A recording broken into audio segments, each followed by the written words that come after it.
जिस फिल्म में हर किरदार अपनी मौजूदगी दर्ज कराने की कोशिश करता है, वहां अगर कोई एक कलाकार चुपचाप सब पर भारी पड़ जाए तो समझ लीजिए वो अक्षय खन्ना है। धुरंधर में उनका रोल ऐसा नहीं है जो शोर मचाए, बल्कि ऐसा है जो धीरे धीरे दर्शकों के दिमाग में उतरता चला जाता है। रहमान डकैत की दी हुई मौत बड़ी कसाईनुमा होती है। अक्षय खन्ना यहाँ न तो ओवर एक्टिंग करते हैं, न ही डायलॉग से तालियां बटोरते हैं। उनकी ताकत है उनकी आंखों की भाषा, चेहरे की ठंडक और हर सीन में मौजूद वह खामोश खतरा। स्क्रीन पर आते ही माहौल बदल जाता है। बाकी किरदार बोलते रहते हैं, लेकिन असर वहीं छोड़ते हैं जो अक्षय खन्ना बिना बोले कर जाते हैं। धुरंधर में उनका किरदार ग्रे शेड्स से भरा हुआ है, न पूरी तरह सही न पूरी तरह गलत। यही जटिलता उन्हें फिल्म का सबसे मजबूत पिलर बना देती है।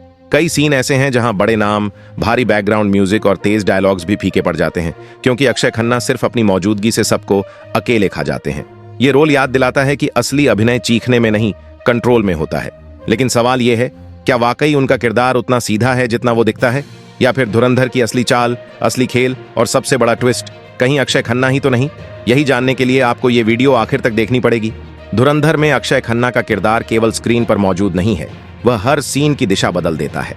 बाकी बड़े नाम और किरदार जोर जोर से बोलते हैं, शोर मचाते हैं, भावनाएं दिखाते हैं, लेकिन उनका प्रभाव अस्थायी रहता है। वहीं अक्षय खन्ना की मौजूदगी शांत और कंट्रोल्ड होती है। उनकी ताकत है साइलेंस और सबटलिटी। वह बिना कुछ बोले, बिना किसी दिखावे के, हर किरदार की चाल, हर परिस्थिति और हर संवाद के बीच खुद को मजबूत दिखाते हैं। यही वजह है कि बाकी किरदार जितनी कोशिश करते हैं, स्क्रीन पर उनका असर अक्षय खन्ना के सामने फीका पड़ जाता है। फिल्म के कई मोड़ ऐसे हैं जहां अन्य किरदार बड़ी योजनाएं बनाते हैं, लेकिन अक्षय खन्ना अपने शांत अंदाज और रणनीतिक सोच से उन सभी की चाल को उलट देते हैं। दर्शक को महसूस नहीं होता कि कब कहानी उनके इशारों के अनुसार घूमने लगी। इसलिए कहा गया कि अक्षय खन्ना सबको अकेले खा गए, क्योंकि वह न सिर्फ फिल्म की कहानी में सबसे बड़ा प्रभाव रखते हैं, बल्कि उनका किरदार इतना सशक्त और नियंत्रित है कि बाकी सभी बड़े नाम और शोर मचाने वाले किरदार उनके सामने छोटे लगते हैं। असल में यह लाइन दर्शकों को बताती है कि स्क्रीन पर हमेशा आवाज करने वाला ही सबसे प्रभावशाली नहीं होता। 12 साल इंतजार किया। कभी कभी जो चुप रहता है वही असली धुरंधर होता है। और यही फिलॉसफी सिर्फ धुरंधर के किरदार तक सीमित नहीं है। यही कहानी खुद अक्षय खन्ना की जिंदगी में भी दिखती है। 2012 का वक्त था। बॉलीवुड तेज आवाजों से भरा हुआ था। हर हफ्ते नई फिल्म, हर महीने नया सितारा, हर दिन कोई न कोई सुर्खी। लेकिन इस शोर के बीच एक नाम था जो धीरे धीरे गायब हो रहा था, बिना किसी ऐलान के, बिना किसी विदाई के। अक्षय खन्ना। किसी ने यह सवाल नहीं किया कि वो नजर क्यों नहीं आ रहे। असली सवाल यह था कि उन्होंने खुद को नजर से हटाने का फैसला क्यों किया। जिस अभिनेता को आलोचक टैलेंट का खजाना कहते थे, जिसे इंडस्ट्री अंडर यूज्ड मानती थी, वही शख्स अचानक खामोशी को अपना रहा था। और यही वह मोड़ था जहां बाहर से सब कुछ खत्म लगता है, लेकिन अंदर ही अंदर किसी नए जन्म की नींव रखी जा रही होती है। फरवरी 2011। एक इंटरव्यू, एक सादी कुर्सी, सामने बैठा एक बेहद शांत इंसान। चेहरे पर थकान थी, आवाज में न कोई शिकायत न कोई गुस्सा। अक्षय खन्ना कैमरे की तरफ देखते हैं और कहते हैं, उन्हें शादी में दिलचस्पी नहीं, बच्चों में कोई ख्वाहिश नहीं, किसी नाम या विरासत की दौड़ में शामिल होने का मन नहीं। उन्हें बस अकेला रहना है, अपने तरीके से। मुझे कोई शौक नहीं है बच्चा पैदा करने की। पता नहीं मेरे को एक ऐसा एक कोई मतलब। ये बयान किसी सनकी कलाकार का नहीं था। ये उस इंसान की स्वीकारोक्ति थी जो लगातार असफलताओं के बोझ तले दब चुका था। 11 फिल्में एक के बाद एक जो दर्शकों से जुड़ नहीं पाई, और उसी के साथ एक करियर जो धीरे धीरे खुद से सवाल करने लगा था। लेकिन ये चुप्पी भागने की नहीं थी, ये चुप्पी थी खुद को बचाने की। क्योंकि कभी कभी सबसे बड़ा कमबैक वही करता है जो पहले खुद को पूरी तरह खामोश कर लेता है। अब लौटते हैं 1975 में। विनोद खन्ना अपने करियर के शिखर पर थे। शोहरत और स्टारडम सब कुछ उनके कदमों में था। और उसी साल उनका घर एक और खुशखबरी से रोशन हुआ, अक्षय खन्ना का जन्म। बचपन से ही अक्षय एक बात दोहराते रहते थे, मैं एक्टर बनूंगा चाहे जो हो जाए। यह महज सपना नहीं था, यह जिद थी। महज 19 साल की उम्र में अक्षय खन्ना की जिद के आगे उनके पिता विनोद खन्ना को झुकना पड़ा। वह जानते थे कि फिल्मी दुनिया आसान नहीं, लेकिन बेटे के भीतर जो आग थी उसे रोक पाना भी मुमकिन नहीं था। साल 1997 में रिलीज हुई हिमालय पुत्र बॉक्स ऑफिस पर भले ही फ्लॉप रही, लेकिन उसी साल आई बॉर्डर में उनकी सादगी, मासूमियत और ईमानदार अभिनय ने दर्शकों का ध्यान खींच लिया। बिना भारी डायलॉग्स, बिना स्टारडम के शोर, अक्षय अलग नजर आए। लेकिन रास्ता आसान नहीं था। 1996 से 1999 के बीच मोहब्बत, डोली सजा के रखना, लावारिस जैसी फिल्में आईं, लेकिन एक के बाद एक फ्लॉप। यहीं बॉलीवुड की कड़वी सच्चाई सामने आई, टैलेंट अकेले काफी नहीं होता। 1999 में ताल ने तस्वीर बदली। ऐश्वर्या राय के साथ उनकी केमिस्ट्री और मासूम रोमांस ने अक्षय को फिर से लाइमलाइट में ला खड़ा किया। लोग कहने लगे ये लड़का ठहराव वाला अभिनेता है। 2001 में दिल चाहता है आई, सिड का किरदार अक्षय ने निभाया नहीं, जिया। पहली बार दर्शकों ने महसूस किया कि यह सिर्फ हीरो नहीं बल्कि एक संवेदनशील, अंदर से टूटा हुआ, गहराई वाला अभिनेता है। 2003 से 4 में हंगामा और हलचल ने उनकी कॉमिक टाइमिंग साबित कर दी। रोमांस, ड्रामा, कॉमेडी, अक्षय हर जॉनर में फिट दिखे। बाहर से करियर मजबूत लग रहा था लेकिन भीतर तूफान था। 2005 तक बाल झड़ने लगे, हेयर लाइन पीछे खिसक रही थी, कैमरे के सामने मुस्कान थी लेकिन आंखों में एक अनकहा डर झलकने लगा। खुद अक्षय ने कहा था, मेरे लिए यह ऐसा था जैसे किसी पियानिस्ट से उसकी उंगलियां छीन ली जाए। धीरे धीरे ऑन स्क्रीन आत्मविश्वास दरकने लगा और ऑफ स्क्रीन वह और ज्यादा खामोश होते चले गए। इंडस्ट्री ने उन्हें साइड रोल्स की तरफ धकेलना शुरू कर दिया। गलत स्क्रिप्ट्स, जल्दबाजी में लिए फैसले और फ्लॉप फिल्मों की कतार ने गिरावट को और गहरा कर दिया। 2012 में अक्षय खन्ना अचानक गायब हो गए। ये कोई इत्तेफाक नहीं था, ये एक संकेत था कि अंदर कुछ टूट चुका था। खुद अक्षय ने अलग अलग वक्त पर 2 बातें कहीं। कभी कहा सीरियस पर्सनल रीजन, कभी कहा अच्छी स्क्रिप्ट नहीं मिल रही थी। लेकिन यह गायब होना किसी एक वजह में नहीं सिमटा था, ये कई परतों वाली एक पहेली थी। कैमरे के सामने शांत दिखने वाला चेहरा असल में कई लड़ाइयां लड़ रहा था, चुपचाप, बिना शिकायत। और इस कहानी का पहला बड़ा सुराग शुरू होता है उनके बालों से। 2000 से 2010 का बॉलीवुड पूरी तरह हीरो के चेहरे और उसकी फ्रेशनेस पर टिका हुआ था। नई चमक, नया लुक और हमेशा जवान दिखने का दबाव। ऐसे दौर में जैसे जैसे अक्षय खन्ना की हेयर लाइन पीछे खिसकने लगी, उन्हें धीरे धीरे यह एहसास होने लगा कि वह उस दौर की हीरो मटेरियल परिभाषा में फिट नहीं बैठते। ये सिर्फ लुक्स का संकट नहीं था, यह अंदर बैठी उस आवाज का कमजोर पड़ना था जो किसी कलाकार को कैमरे के सामने खड़ा रखती है। खुद अक्षय ने एक इंटरव्यू में कहा था, मैं आईने में खुद को देखता था और मुझे लगता था कि मैं वही इंसान नहीं रहा। यही सवाल उठता है, क्या यही असुरक्षा उनके अचानक गायब होने की सबसे बड़ी वजह बनी? संभव है, लेकिन यह कहानी यहीं खत्म नहीं होती। इसके नीचे एक और गहरी परत थी। गलत फिल्म चयन और लगातार मिलती नाकामियां। शानदार कॉमिक टाइमिंग, गहरी इंटेंस एक्टिंग और मजबूत ड्रामेटिक समझ होने के बावजूद अक्षय खन्ना को ऐसी स्क्रिप्ट्स नहीं मिल पा रही थीं जो उनके टैलेंट के स्तर को जस्टिफाई कर सके। हलचल और हंगामा जैसी फिल्मों ने उनकी एक कॉमिक छवि जरूर गढ़ दी, लेकिन उसके बाद आई फिल्में 46, China town, Mirabai not out, shortcut, no problem, Gali Gali चोर है, इनमें से कोई भी फिल्म ऐसी नहीं थी जिसकी सफलता का श्रेय सीधे अक्षय खन्ना के खाते में डाला जा सके। वह लगातार काम कर रहे थे लेकिन अंदर ही अंदर खुद को खाली महसूस करने लगे थे। इंडस्ट्री यह मानती थी कि वह एक अच्छे अभिनेता हैं, लेकिन कोई भी फिल्म यह साबित नहीं कर पा रही थी कि अक्षय खन्ना एक जरूरी अभिनेता हैं। और जिस दिन किसी कलाकार को यह एहसास हो जाए कि उसकी जगह आसानी से कोई और ले सकता है, उसी दिन उसके भीतर का जुनून टूटने लगता है। यही वह दौर था जब मीडिया में उनके बारे में तरह तरह की बातें उड़ने लगीं। कहा जाने लगा कि अक्षय सेट पर देर से आते हैं, कभी कभी अचानक शूटिंग कैंसिल कर देते हैं, उनका मूड अनप्रेडिक्टेबल है। अक्षय खन्ना ने कभी इन आरोपों पर खुलकर प्रतिक्रिया नहीं दी, लेकिन बॉलीवुड ने चुपचाप अपना फैसला सुना दिया। अच्छे रोल धीरे धीरे उनसे दूर होते चले गए और यहीं से इस इन्वेस्टिगेशन का सबसे अहम सुराग सामने आता है। साल 2007, एक ऐसी स्क्रिप्ट जो अक्षय खन्ना की जिंदगी और करियर की दिशा बदल सकती थी, तारे जमीन पर। लेकिन सवाल यह है, वह फिल्म उन्होंने छोड़ी या फिल्म उनसे छिन गई? यही से कहानी एक नया मोड़ लेती है। फिल्म के निर्देशक अमोल गुप्ते खुद यह स्वीकार कर चुके हैं कि इस किरदार के लिए उनकी पहली पसंद अक्षय खन्ना थे। एक ऐसा रोल जहां चेहरे की चमक, स्टारडम या बॉक्स ऑफिस वैल्यू से ज्यादा जरूरी थी, एक इंसान की संवेदना। और शायद यही वह मोड़ था जहां किस्मत और हालात एक बार फिर आमने सामने खड़े हो गए। ये किरदार किसी हीरो की नहीं बल्कि एक संवेदनशील इंसान की मांग करता था। और यही वह जगह थी जहां अक्षय खन्ना की अभिनय क्षमता उनकी सबसे बड़ी ताकत बन सकती थी। लेकिन यह स्क्रिप्ट अक्षय तक पहुंची ही नहीं, या यूं कहें पहुंचने ही नहीं दी गई।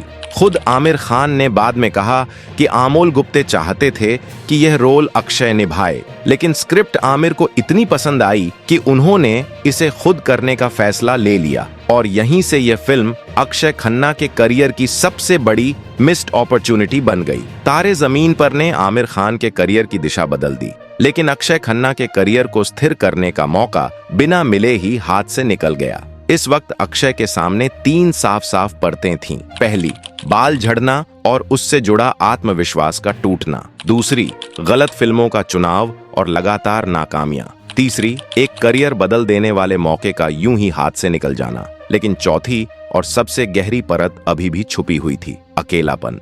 अक्षय खन्ना कभी लाइमलाइट पसंद नहीं करते थे, न सोशल मीडिया, न फिल्मी पार्टियां, न बेवजह इंटरव्यू। भीड़ में रहकर भी वह खुद को खोया हुआ महसूस करते थे, लेकिन सच यह भी था कि वह अकेले होने से डरते थे। एक बार उन्होंने कहा था, मैं ऐसा इंसान हूं जिसे अपना दिमाग समझने में भी समय लगता है। यानी उनके भीतर कई अनकही लड़ाइयां चल रही थीं। एक तरफ वह खुद को वर्कहॉलिक बताते थे, दूसरी तरफ कहते थे कि अच्छी स्क्रिप्ट नहीं मिल रही इसलिए ब्रेक लिया। ये दोनों बातें साथ में बैठती नहीं थीं। तो असली वजह क्या थी? क्या वह सच में टूट चुके थे?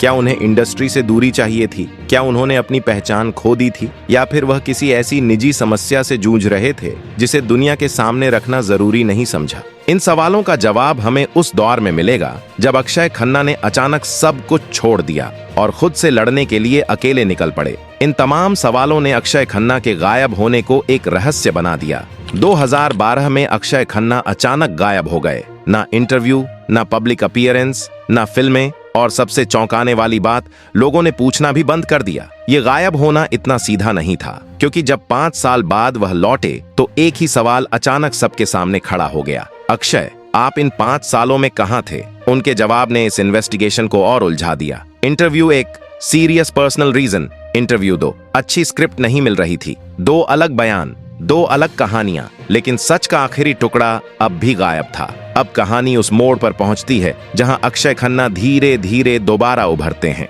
न फिल्मों की वजह से, न सोशल मीडिया की वजह से, न किसी पीआर स्ट्रैटेजी के दम पर, बल्कि उस शक्ति की वजह से जिसे उन्होंने कभी खोया ही नहीं था, अभिनय। कहानी अब उस बिंदु पर पहुंचती है जहां गायब होने के बाद अक्षय खन्ना पहली बार स्क्रीन पर दिखाई देते हैं। और यह एंट्री सिर्फ उनके कमबैक की शुरुआत नहीं थी, ये पूरी इंडस्ट्री के लिए एक झटका थी। 2012 में गायब हुए अक्षय 2016 में लौटे, और वापसी ऐसी थी कि पूरे बॉलीवुड को हैरानी में डाल दिया। वरुण धवन और जॉन अब्राहम जैसे मेनस्ट्रीम हीरोज की फिल्म डिशूम में अक्षय खन्ना का छोटा लेकिन बेहद प्रभावशाली, इंटेंस और कूल किरदार अचानक स्क्रीन पर प्रकट हुआ। माथे पर हल्की झुर्रियां, चुभती हुई नजरें और वह शांत चेहरा जो किसी भी पल तूफान ला सकता था। दर्शक थिएटर से निकलते हुए एक ही सवाल पूछ रहे थे, 1 मिनट, ये अक्षय खन्ना थे? इतने साल कहां थे? इतना मजबूत स्क्रीन प्रेजेंस, और वापसी इतनी देर से क्यों? लेकिन अक्षय खन्ना ने इन सवालों के जवाब अधूरे ही छोड़ दिए। प्रेस कॉन्फ्रेंस में बस इतना कहा, सीरियस पर्सनल रीजन था इसलिए ब्रेक लिया। लेकिन यह बयान अधूरा लगता था, क्योंकि उनके चेहरे पर जो ठहराव था वह ब्रेक लेने वाले इंसान का नहीं था। वह उस इंसान का था जो एक लंबी जंग जीतकर वापस लौटा हो। और इसके बाद शुरू हुआ अक्षय खन्ना का एक ऐसा सफर जो उनके पहले करियर से बिल्कुल अलग था। अब वह हीरो नहीं थे, अब वह स्क्रीन पर छाने नहीं आते थे, अब वह आते थे पूरी फिल्म का बैलेंस बिगाड़ने। अब अक्षय खन्ना न तो रोमांटिक हीरो थे, न ही हल्के फुल्के कॉमिक किरदारों तक सीमित। वह अब ऐसे अभिनेता बन चुके थे जो हर भूमिका में गहराई, वजन और असर ला सकते थे।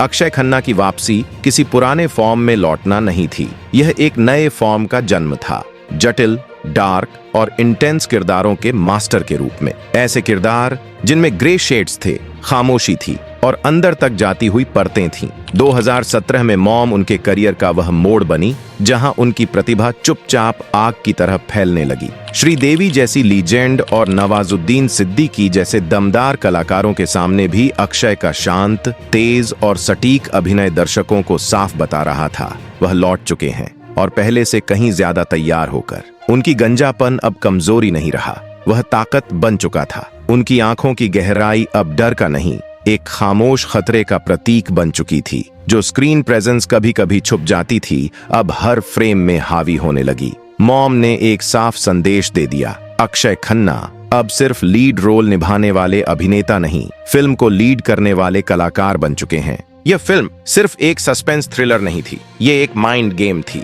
2 संदिग्ध और बीच में अक्षय खन्ना, उनका अंदाज, उनकी चुप्पी और हर सवाल ऐसा लगता था जैसे दर्शक खुद उस केस में फंस गए हों। यहीं से अक्षय खन्ना को एक नया नाम मिला, न्यू एज नवाजुद्दीन। लोग कहने लगे, यह कलाकार हीरो भी बन सकता है, विलेन भी, और दोनों को पूरी ताकत से अपने प्रभाव में ले सकता है। 2019 में सेक्शन 375 उनके करियर का असली टर्निंग पॉइंट साबित हुई। ये कोई सामान्य फिल्म नहीं थी, ये अभिनय की क्लास थी। कोर्ट रूम में खड़े अक्षय खन्ना दर्शकों को ऐसा अनुभव करा रहे थे जैसे वे जज नहीं, अभिनय का मूल्यांकन कर रहे हों। उनके मोनोलॉग, उनकी दलीलें और आंखों का बदलता रंग, एक पल में ठंडा, अगले ही पल खतरनाक। दर्शक स्क्रीन से नजर नहीं हटा पा रहे थे और थिएटर से बाहर निकलते हुए एक ही बात कह रहे थे, अगर अक्षय खन्ना को हमेशा सही फिल्में मिली होती तो वह आज भारत के सबसे बड़े अभिनेताओं में गिने जाते। सेक्शन 375 ने अक्षय खन्ना की एक नई छवि गढ़ दी, intense genius, dark athlete of acting और the man of mysterious charm. 2022 में दृश्यम 2 में जहां एक तरफ अजय देवगन की विशाल फैन फॉलोइंग थी और दूसरी तरफ तब्बू की शानदार भरोसेमंद परफॉर्मेंस, वहीं अक्षय खन्ना बेहद शांत अंदाज में स्क्रीन पर आए, बाल पीछे सधे हुए, सूट में, हाथ में फाइल और चेहरे पर वही ठंडा कंट्रोल। उनकी एंट्री कोई धमाका नहीं थी, लेकिन असर ऐसा पड़ा कि हर कैरेक्टर अनजाने में बैकफुट पर चला गया। दर्शकों को तभी एहसास हो गया यह शायद बॉलीवुड का सबसे कम बोला गया लेकिन सबसे बड़ा ऑरा रखने वाला अभिनेता है। यहीं से इंडस्ट्री में एक नया शब्द जन्मा, खन्ना ऑरा। ऐसा ऑरा जो न डायलॉग से बनता है न म्यूजिक से, सिर्फ मौजूदगी से। इसके बाद छावा और धुरंधर में अक्षय खन्ना ने अपनी कला का असली प्रदर्शन किया। छावा में औरंगजेब के रूप में अक्षय खन्ना इतने शांत, इतने सधे और इतने खतरनाक लगे कि थिएटर में बैठे दर्शक फुसफुसाते हुए कह रहे थे, ये आदमी अभिनय नहीं करता, ये डर पैदा करता है। कोई ओवर डायलॉग नहीं, कोई एक्स्ट्रा एक्सप्रेशन नहीं, बस ठंडी आंखें, धीमी आवाज और सत्ता का एहसास। फिर आई धुरंधर। ब्लैक अटायर में नाचते हुए विलेन के रूप में अक्षय खन्ना ने ऐसा परफॉर्म किया कि high energy star Ranveer Singh तक कई सीन में फीके पड़ते नजर आए। दर्शकों ने साफ तौर पर मान लिया, अक्षय खन्ना का असली पीक अब आया है। वह अभिनेता जिसे सालों तक अंडररेटेड कहा गया, अब इंडस्ट्री का सबसे खतरनाक एसेट बन चुका था और अब जाकर बॉलीवुड ने उसे पहचानना शुरू किया।